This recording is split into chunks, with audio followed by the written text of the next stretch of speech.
So hi Devesh, welcome to think N S podcast. सबसे पहले तो आप अपने बारे में एक शॉर्ट इंट्रोडक्शन दे दो हमारी ऑडियंस को। Hello everyone, I am Devish Garg. मैं मोहाली पंजाब से हूँ।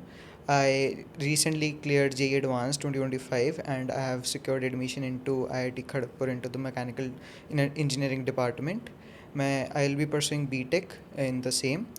तो I was preparing for JEE since my 11th class and मेरी रैंक आई 3950, the common rank list rank. और उससे पहले in mains I got 1131 rank. And मेरी जो जर्नी रही वो थ्रू ऑनलाइन ही ज़्यादा रही, ऑनलाइन सोर्सेज जितने होते हैं, और बहुत ही रेयरली ऑफलाइन टीचर्स से कुछ इंटरेक्शन रही, कुछ डाउट्स के लिए एंड एवरीथिंग। ऑनलाइन ही मेरी मोस्टली जर्नी रही। And right now I am associated with think next. I am studying, I completed their Python course, 45-day Python course with them. सो मुझे आप ये बताओ कि आपने 11th क्लास के बाद से प्रिपरेशन करना स्टार्ट कर दिया हाँ था, जी। तो आपको आईआईटी के बारे में पता कैसे चला? जब भी कोई नॉन मेडिकल लेता है 11th में, everyone aspires to be an IIT and I think बहुत ही कम लोग होते होंगे जो नहीं सोचते होंगे ऐसा। तो 11th में जैसे ही नॉन मेडिकल लिया था तभी से एक जुनून था, एक सोच थी कि आईआईटी में जाना तो है। तो मतलब आपने जब 11th में लिया तभी माइंड में थॉट आ गया था, तो अब तो आईआईटी में जाना है, हाँ जी। तो आईआईटी तो क्रैक करनी ही करनी है। तो उसमें मैं ये जानना चाहूँगा कि आपकी आईआईटी की जर्नी कैसी रही, पहली चीज़। दूसरा मैं ये जानना चाहूँगा कि आपने कैसे कैसे पढ़ाई स्टार्ट करी। आप बोल रहे हो कि आपकी मोस्टली ऑनलाइन रही है, इनफैक्ट टीचर से भी इंटरेक्शन नहीं रहा, हाँ जी। ठीक है। और उसके बाद मैं कुछ टिप्स चाहूँगा आपसे जो आप हमारे स्टूडेंट्स को दो जो आईआईटी के लिए भी प्रिपेयर कर रहे हैं, तो शायद आपकी कुछ टिप्स से उनका फ़ायदा हो जाए। तो 11th में मेरी जर्नी शुरू हुई और मोस्टली 11th में तो मैं कह सकता हूँ काफ़ी ऑफलाइन का जर्नी था, बट मैंने 12th में मोस्टली ऑनलाइन प्रेफर की है। 11th में मैंने जो ऑफलाइन प्रिपरेशन की वो एक तरह से, आजकल ऑफलाइन जो सोर्सेज हो गए हैं वो कभी कभी हम कह सकते हैं थोड़े इररिलेवेंट हो गए हैं, क्योंकि टीचर्स पुराने हैं। स्पेशली कोटा के अलावा जितने भी ऑफलाइन कोचिंग्स हैं लोकल जितनी होती हैं वो रेलेवेंट नहीं रही हैं आजकल। Right right. तो वो उनका वही पुराना सिलेबस है, वो सीबीएसई ही पढ़ा पाते हैं सिर्फ, यूजुअली ऐसा ही होता है। तो इसलिए जो 11th में मैंने ऑफलाइन जर्नी करी उसके साथ मैंने ऑनलाइन पीडब्ल्यू को फॉलो किया। आप डिफरेंट टीचर्स ढूंढ लो जो आपको ऑनलाइन बहुत सूट करते हैं, आपकी पेस मैच कर पाते हैं। आप 1.5x पे देख सकते हो, उनको स्पीड बढ़ा के देख सकते हो, आप उनकी डीपीपीस वगैरह सॉल्व कर सकते हो। आपको बस एक ऐसा मेंटर चाहिए जिसकी पेस आपके साथ चल सके। मैच कर पाए। हाँ, या अगर आपको वो मेंटर मिल जाता है, आपको वो रिसोर्स मिल जाता है, then you are on the right track. आप चाहे ऑफलाइन में ऐसा ढूंढ लें चाहे ऑनलाइन में, वो आपकी मर्ज़ी है, but the pace must be the same. तो आजकल जो भी पेरेंट्स होते हैं ना, उनको ये रहता है कि यार ऑनलाइन में बच्चा पढ़ाई नहीं करेगा, गेम्स खेलेगा, या डिस्ट्रैक्शन हो ही जाता है अगर आप फ़ोन यूज़ कर रहे हो। तो मैं आपसे पूछना चाहूँगा कि आपने डिस्ट्रैक्शन को कैसे फेस किया? डिस्ट्रैक्शंस को फेस करने का फर्स्ट टिप मेरा ये रहेगा कि जब भी आप एक दिन वेस्ट कर लेते हो अपना, या डिस्ट्रैक्शंस के थ्रू दोस्तों के साथ घूमने वगैरह में, या any kind of thing which you waste your time on, आप उसको करने के बाद अगर घर पे आके या फिर मतलब आप घर पे आते हो और eight the end of the day अगर आपको गिल्टी फील होता है तो आपको उसको अभी के अभी बंद करना पड़ेगा। आप अगर इंस्टा पे टाइम वेस्ट कर रहे हो तो आप अभी के अभी इंस्टा को डिलीट करो। अगर आप यूट्यूब पे शॉर्ट स्क्रॉल कर रहे हो तो यूट्यूब को डिलीट करो। That's the only thing which you can do. Nice. तो आपके साथ क्या ऐसा था कि आपको भी डिलीट करना पड़ा, या फिर नहीं आप तो मैनेज कर लेते थे? मेरा पूरी 12th में इंस्टाग्राम डिलीटेड ही था। मतलब आपने पूरी 12th इंस्टाग्राम चलाई ही नहीं? नहीं। ओके। तो ये आपको डिस्ट्रैक्शंस के अगेंस्ट स्टेप लेना पड़ता है। अगर आपके पेरेंट्स भी आपको अगर डिस्ट्रैक्ट कर रहे हैं, जैसे कईयों के पेरेंट्स होते हैं कि ये काम कराओ, यहाँ जाना है हमने, ये फैमिली फंक्शन है या मेरे दोस्त का कोई फंक्शन है, तो आप उनको भी आपको मना करना पड़ेगा, क्योंकि ये एक 2 years की जर्नी नहीं है, एक मैराथन है।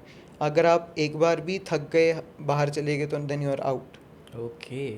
सो आपने बोला 2 इयर्स, तो यहाँ पे एक क्वेश्चन आ रहा है मेरे माइंड में कि आपने जैसे प्रिपरेशन करी, आपने क्रैक किया, तो आपको क्या लगता है कि एक्चुअली अगर किसी बंदे को आईआईटी के बारे में सोच रहा है तो उसको अपनी प्रिपरेशन कब से स्टार्ट कर देनी चाहिए? या आपको क्या लगा कि यार एक साल काफ़ी है या 11th से ही करनी चाहिए, या फिर उसको 9th 10th में आए तभी उसके पेरेंट्स एटलीस्ट, अगर ये जो हमारा पॉडकास्ट है अगर कोई पेरेंट्स देख रहे हैं जिनके जो भी बच्चे हैं वो 9th या 10th में हैं, तो क्या एक्चुअली उनको 9th 10th से ही ये चीज़ आईआईटी की तरफ वो कर देना चाहिए कि नहीं अभी से ही पढ़ो पढ़ो पढ़ो? तो लाइक आप थोड़ा बताओ कि एक्चुअली कितना टाइम रिक्वायर्ड है? आई वुड से कि डिसिप्लिन जिस भी पॉइंट पे आ जाए आपकी लाइफ में, तभी से you are a successful person. अगर आपकी लाइफ में डिसिप्लिन टूवर्ड्स आईआईटी 9th में आ जाता है, दैट्स ग्रेट. अगर 12th में आ पाता है, दैट्स ऑल्सो ग्रेट. अगर आप लास्ट मंथ में नहीं सोचते हो आईआईटी करने का, then that's the best thing you can do. मतलब आप 6 months भी अगर अपने 12th के डिवोट कर पाओ towards IIT, JEE Mains, JEE Advanced या ऐसा कुछ, देन दैट्स ऑल्सो गुड. ऐसा नहीं होता कि एक मिनिमम है. जैसे आजकल तो इंस्टाग्राम पे मीम्स आती हैं कि मेरा बच्चा अभी पैदा हुआ है, मैं अभी से ही लगा देता हूँ उसको एलन. ऐसा भी नहीं होता है. Let the person live. वो चाइल्डहुड बहुत ज़रूरी होता है. बट अगर आप 9th 10th 11th 12th इन चारों में से कभी भी सोच लेते हो टू गो टू आईआईटी या किसी भी एक कॉम्पिटिटिव को लेके डेडिकेटेड हो, तो चाहे नीट हो, चाहे सीयूईटी हो, कोई भी कॉम्पिटिटिव हो, then you are doing great.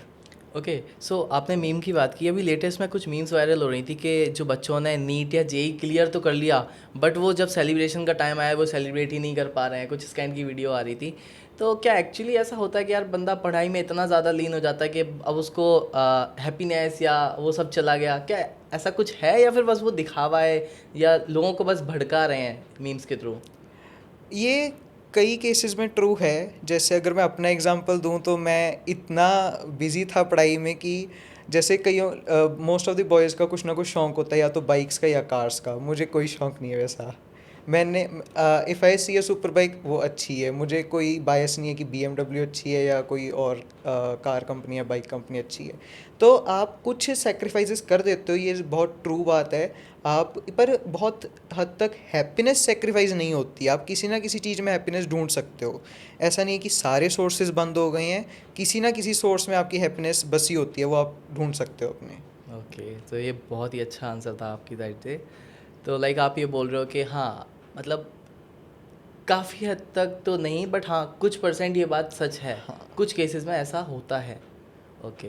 अगर आपको आज हैप्पीनेस नहीं मिल रही है, तो कल को मिल जाएगी, दैट्स फॉर श्योर. कईयों को आज ही मिल रही है, तो वो अपने किसी कोई भी उनका गोल नहीं है. At the end of the day they are just happy, but they are not happy for long.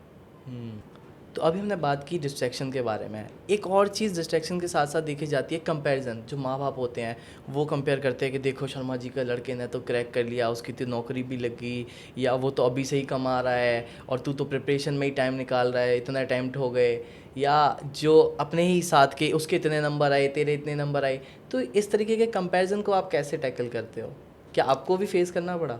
ये बहुत ही सिंपल से इसका सलूशन है, मत करो. क्योंकि अगर आप कंपेयर कर रहे हो, तो जो जिसके साथ आप कंपेयर कर रहे हो उसके साथ तो आपने आईआईटी जाना नहीं. रिज़ल्ट आपका अकेले का आएगा, एडमिट कार्ड पे नाम आपका अकेले का होएगा. अगर नंबर आएंगे तो आपके अकेले के आएंगे. तो आप कभी भी कंपेयर मत करो किसी के साथ. कि कई स्टूडेंट्स होते हैं, वो एक कंफर्ट जोन में रहते हैं कि हाँ मेरे दोस्त से ज़्यादा नंबर आ रहे हैं मेरे, तो मैं खुश हूँ, मुझे इससे ज़्यादा नहीं नहीं चाहिए. चाहिए. और कई होते हैं जो डिप्रेशन में जाते हैं कि मेरे दोस्त के मेरे से ज़्यादा आ रहे हैं, तो मुझे उससे ज़्यादा लाने हैं, या मैं सही प्रिपेयर नहीं कर रहा. Every thing is right until unless आपको वो थोड़ा सा भी रिज़ल्ट दे रही है. अगर आपने 1 घंटा एक्स्ट्रा डाला अपनी पढ़ाई में, दैट्स गुड. अगर आपको वो रिज़ल्ट ला रही है, चाहे एक नंबर भी आपका बढ़ गया ना, उसकी वजह से यू विल रीच स्काई. तो मतलब जो कंपैरिजन है वो करना नहीं चाहिए आपकी. हाँ. कंपैरिजन कई लोग टॉपर से करते हैं कि ये देखो जेई मेंस का topper 300 out of 300, but that's not valid. आपकी लाइफ उससे अलग हो सकती है. उसको कोई और एक्सपोजर मिला होएगा, उसको कोई और मेंटर मिला होएगा. आप क्या पता अभी ट्रैक सही नहीं पकड़ पा रहे हो, but you are still looking for it. Okay, so मैं आपसे ये जानना चाहूँगा कि आपने इस ओवरऑल जर्नी में ऐसे कौन से पॉइंट्स थे जो, मतलब ऐसी कौन सी प्रॉब्लम थी जो आपने फेस की? आपको कुछ लगता है कि आपको हाँ हाँ ये प्रॉब्लम फेस हुई इस जर्नी में, या फिर ऐसा अगर और होता तो और ज़्यादा अच्छा हो सकता था? हाँ, ये था कि जो एक्स्ट्रा चीज़ जो मिल सकती थी, वो थी एडवांस के लिए एक्सपोजर. जैसे कई कंपनीज, कई ऑनलाइन प्लेटफॉर्म्स, कई ऑफलाइन ट्यूटर्स, मतलब मोस्ट ऑफ द प्लेसेस पे जेई मेंस रिलेटेड पढ़ाई कराई जाती है या सीबीएसई तक पढ़ाई कराई जाती है। एडवांस का जो एक एक्स्ट्रा जो चाहिए होता है वो सब में मिसिंग रहता है, क्योंकि there are very less advance students as well as very less advance based teachers nowadays. तो एडवांस की जो स्पेसिफिक कोचिंग है वो बहुत रेयरली प्रोवाइड की जाती है। ओके, सो उसके लिए आपको खुद से सेल्फ स्टडी ज़्यादा से ज़्यादा करनी पड़ी होगी आई हाँ गेस। जी। अच्छा, सो लाइक आपने एडवांस क्रैक किया ऑनलाइन पढ़ाई करके। हाँ जी। तो हाँ, यहाँ पर एक बहुत बड़ी चीज़ आती है कि कुछ लोग बोलते हैं कि यार ऑनलाइन में क्या पढ़ाई होती है, ऑफलाइन होती है, मतलब ऑनलाइन वर्सेस ऑफलाइन, ये एक डिबेट है, ठीक है। तो आप इस डिबेट पे क्या कहना चाहोगे, online studies versus offline studies? इसका सोल्यूशन, मतलब इसका जो आंसर है वो तो मैंने पहले ही दे दिया कि अगर आपकी कहीं पे भी मेंटर के साथ आपकी पेस मैच हो रही है, you can go for it. चाहे वो ऑफलाइन ट्यूटर हो, चाहे वो ऑनलाइन कोई टीचर हो, अगर आपकी पेस मैच्ड है दैट्स गुड। एक बात ये कि ऑनलाइन में लोग कहते हैं डिस्ट्रैक्शन ज़्यादा है, बट उसका भी मैंने सोल्यूशन दे दिया कि आपको कंट्रोल तो करना ही पड़ेगा। ये एक मुकाम है जो आपको चाहते हो आप, तो हासिल करना हाँ, तो वो तो आपको सेक्रीफाइसेस, कॉम्प्रोमाइज़ेस करने करने ही पड़ेंगे। पड़ेंगे। एक स्टूडेंट की लाइफ में ना बहुत ज़्यादा होता है कि यार मोटिवेट करो, लोग उसको आके यार मोटिवेट करते हैं, और एक्चुअली में उसके लाइफ में क्या चल रहा है किसी को नहीं पता होता। वो अब कई बार अपने फ्रेंड्स लोगों से भी शेयर नहीं कर पाता, क्योंकि उसके फ्रेंड्स ही कुछ ऐसे होते हैं जो कहते हैं यार तूने आर्ट्स ले लेता तो ज़्यादा बेटर होता, कहाँ कंपटीशन की तैयारी कर रहा है, देख हमारी तो नौकरी भी लग गई या कुछ भी लग गया। तो यहाँ पे फ्रेंड्स सर्कल का कितना इम्पैक्ट पड़ता है? यहाँ पे आपको अपना एक फ्रेंड सर्कल चूज़ करना पड़ता है। अगर आप एक टॉक्सिक फ्रेंड सर्कल में भी हो तो वो आपके लिए बहुत बुरा होता है। जैसे अगर कोई आपको डीमोटिवेट कर रहा है कि तेरे से क्वेश्चन नहीं होएगा या you won't be able to do it, तो आपको या तो उसको सुनना बंद करना पड़ेगा या वो आपको फ्रेंड रिप्लेस करना पड़ेगा। दैट्स द ओनली सोल्यूशन, कि आपको वो फ्रेंड सर्कल से दूर जाना ही पड़ेगा। वो आपको डिमोटिवेट भी करेंगे और आपको ट्रैप सा भी फील होएगा कि मैं इनके साथ बाउंड हूँ, पर you are not, you have to leave them. अगर आप डीमोटिवेट हो रहे हो या आपको इवन मोटिवेशन की नीड पड़ रही है, तो you are little bit lost. जैसे अगर आप एक मुकाम जो हासिल करना चाहते हो उसके लिए आपको मोटिवेशन की ज़रूरत है, तो वो आपके लिए मुकाम है बना नहीं है। क्योंकि अभी भी ज़रूरत पड़ रही है हाँ मोटिवेशन की। हाँ, तो आपको ये थोड़ा सा ऐसा लगेगा कि कड़वी बात, बट अगर आप मोटिवेशन रोज़ ढूंढते हो देन वो तो बहुत बुरा है। जैसे अगर आप महीने में एक बार स्लैक ऑफ कर देते हो, प्रोक्रेस्टिनेट कर देते हो, that's fine, you are a human, आपसे वो होगा, you are not a robot. Right. तो वो टोटली फाइन बात है, उसमें कोई ऐसा नहीं है कि आप गलत कर रहे हो। Occasionally motivation can be helpful, but daily motivation is blunder, क्योंकि आप फिर उस ना तो उसके लिए बने हो ना वो आपके लिए चीज़ बनी है। मैं एक इसका सोल्यूशन दूंगा कि आप सोशल मीडिया तो बहुत ज़्यादा छोड़ ही दो। जैसे स्पेशली इंस्टाग्राम तो बहुत ही ज़्यादा ऐसा है कि या तो आपको डिमोटिवेट बहुत करेगा या मोटिवेट बहुत करेगा, and extremes are always bad. You need to stay balanced. तो आप अगर बीच में रहोगे कि हाँ मेरे को सेल्फ मोटिवेशन है, कुछ कर दिखाने का है, या किसी को प्रूव करना है कि मैं कर सकता हूँ, या अपने आप को प्रूव करना है, तब आप वो चीज़ करो। अगर आपको मोटिवेशन रोज चाहिए कि हाँ अगर IIT जेई करोगे तो आपका 2 करोड़ का पैकेज लगेगा, दैट्स फुलिश, फिर आपके लिए वो नहीं है। कुछ बच्चे को ऐसे होते हैं जब वो क्रैक कर लेते हैं तो वहाँ पे कॉलेज डिसाइड करना, अगर आपको किसी बच्चे को अच्छा कॉलेज नहीं मिल पा रहा है या किसी को रैंक होती है, कॉलेज वाइज रैंक हाँ होती हैं, जी। तो वहाँ पे उसको थोड़ा बुरा लगता है, क्या लगना चाहिए या नहीं चाहिए? आपका ऐसा क्या मानना है? लाइक आपको IIT खड़गपुर आपने क्रैक करा है, अगर IIT खड़गपुर नहीं मिलता तो फिर आप कैसा फील करते, या मिल गया तो आपको कैसा फील हो रहा है? ये तो आपने मेरी वाली बात ही कर दी। मुझे खुद फील हो रहा है कि मेरी इससे 10 टाइम्स बेटर रैंक आ जाती। जैसे 3950 आई है तो क्या पता 400 रैंक आ जाती, तो वो आपको हमेशा ही लैकिंग फील होएगी। मैंने खुद आफ्टर आई क्लियर्ड माई, मतलब जब मेरा एडवांस ख़त्म हो गया था उसके बाद मैंने इंस्टा शुरू किया अपना, तो उस पर मुझे एक जैसे रील तो नहीं, एक मीम या रिकमेंडेशन आई थी कि जिसकी 92 परसेंटाइल आई मेंस में वो सोच रहे कि मेरी 98 नहीं आई, जिसकी 98 आई वो सोच रहे मेरा एडवांस क्लियर नहीं हुआ, जिसका एडवांस क्लियर हो वो सोच रहे मुझे IIT अच्छी नहीं मिली, जिसका IIT अच्छी मिल गई वो कह रहा है मुझे पैकेज अच्छा ही नहीं मिला, जिसको पैकेज अच्छा मिल गया वो कह रहा है कि मेरे को ज़िंदगी अच्छी नहीं मिल रही, मेरे डिप्रेशन है या काम का लोड बहुत है। तो you can not always wish for something, मतलब 100% हैप्पीनेस, पैसा, रैंक, रेपुटेशन, हर एक में 100 मार्क्स नहीं हो सकते। क्योंकि वो गोल है ना, वो इंक्रीज होता रहता है। पहले होता है कि यार ये मिल जाए, फिर कुछ हाँ, और आ जाता है, फिर कुछ और आ जाता है, तो वो कभी ख़त्म नहीं होता। वो ग्रीड है, ह्यूमन ग्रीड। तो वहाँ ग्रीड नहीं होनी चाहिए। मतलब आपको जो मिला है उसमें खुश रहो और उसमें ट्राई करो दी बेस्ट अपना देने का। फिर चाहे वो आपको कम रैंक का अभी कॉलेज मिला है, आप जाओ तो एटलीस्ट आईआईटी तो मिला, आपने क्रैक तो किया। ऐसे कितने बच्चे होंगे जो क्रैक भी नहीं कर पाए। हाँ, ये मुझे कई अपने फ्रेंड सर्कल में लोग कहते हैं कि तू क्यों अभी टेंशन ले रहा है, 3950 इज़ अ गुड रैंक या 1131 is a good rank in JEE Mains, क्योंकि उनको वो नहीं मिला। उनको उससे 100 टाइम्स भी कुछ नहीं मिला। किसी को 1 लाख रैंक नहीं मिली, जिसको 1 लाख रैंक मिली उसको 10 लाख मिली। अब सोचो, आप ये रैंक को क्रैक करके भी आपको लग रहा है कि यार काश थोड़ा और अच्छा हो सकता। तो वही जैसे हमने बात की कि जो ग्रीड है ना, वो थोड़ा थोड़ा थोड़ा थोड़ा करके हम पता नहीं कितना कुछ कर हाँ, जाते हैं। फर्स्ट डे आपको बुरा फील होएगा, बट डाउन दी लाइन आपको 1 साल बाद या कईयों को तो 2 हफ्ते बाद ही होता है, चलो जो हुआ अच्छा हुआ, जैसा हुआ अच्छा हुआ। कईयों को 2 हफ्ते में आ जाता है वो रियलाइजेशन, कईयों को साल में आता है, कईयों को 10 साल में आता है, बट आ जाता है। तो वो स्लो प्रोसेस है वो। आपने जो थिंक नेक्स्ट में 45 डेज़ की पाइथन की ट्रेनिंग की है, सो ये पाइथन का ख्याल कैसे आया? एक्चुअली छोटे होते से ही बहुत क्रेज़ था कंप्यूटर्स का।